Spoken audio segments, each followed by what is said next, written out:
keep this feeling, keep on breathing, even if we're slipping away.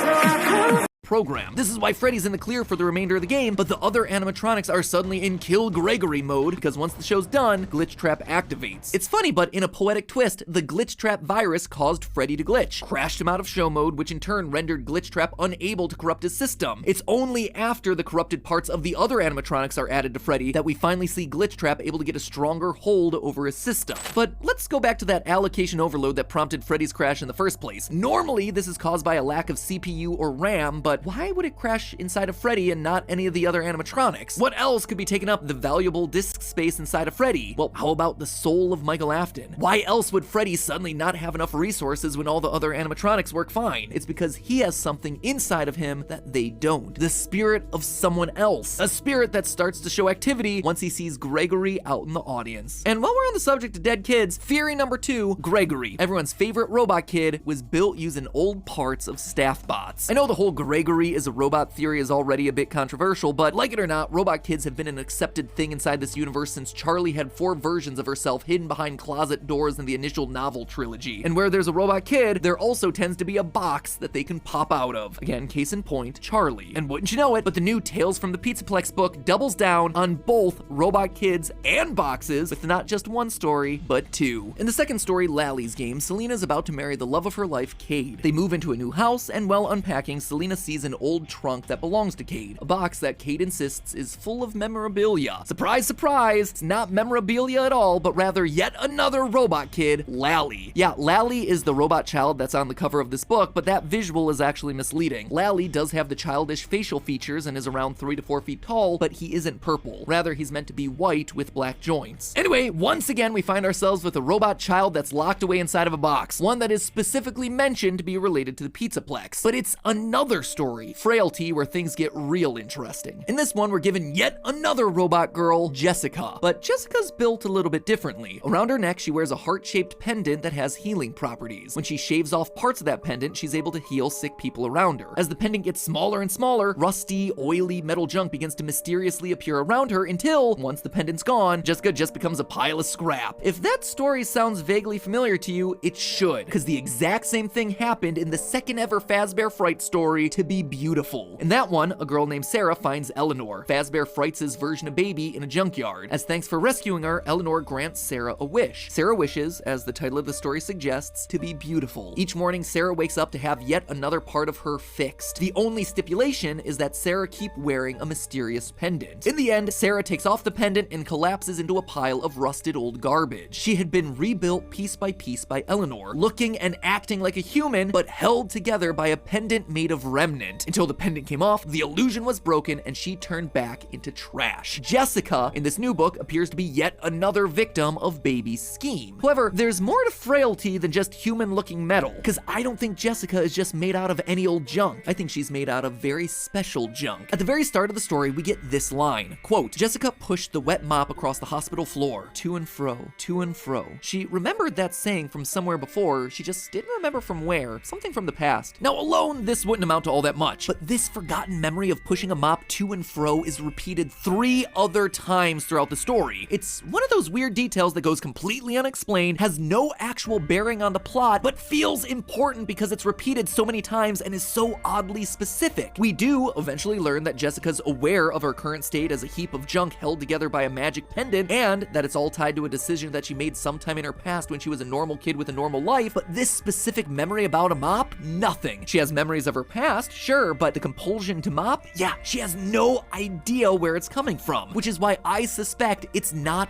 her memory. Instead, I think it's coming from the memory of these guys, the staff bots in Security Breach. We have a number of mopping staff bots throughout the facility, all programmed to move their mops to and fro, just like Jessica. Now, we know that Jessica's made out of junk. I'm not suggesting that she's just a staff bot in disguise or something, but we also know that there's a lot of broken and discarded staff bots underneath the Pizzaplex, and the Pizzaplex is mentioned in the story Frailty. So what if Eleanor uses parts of these broken down staff bots as part of the junk to recreate Jessica, and the memory inside its metal has mixed with Jessica's own memories. Well, it would explain why she remembers the phrase, but not where it comes from. It would also explain a lot about Gregory's robotic origins. Now, that admittedly seems like a stretch, but stick with me. During our initial playthrough of Security Breach, I called out the strange presence of staff bots in two major secret rooms. First,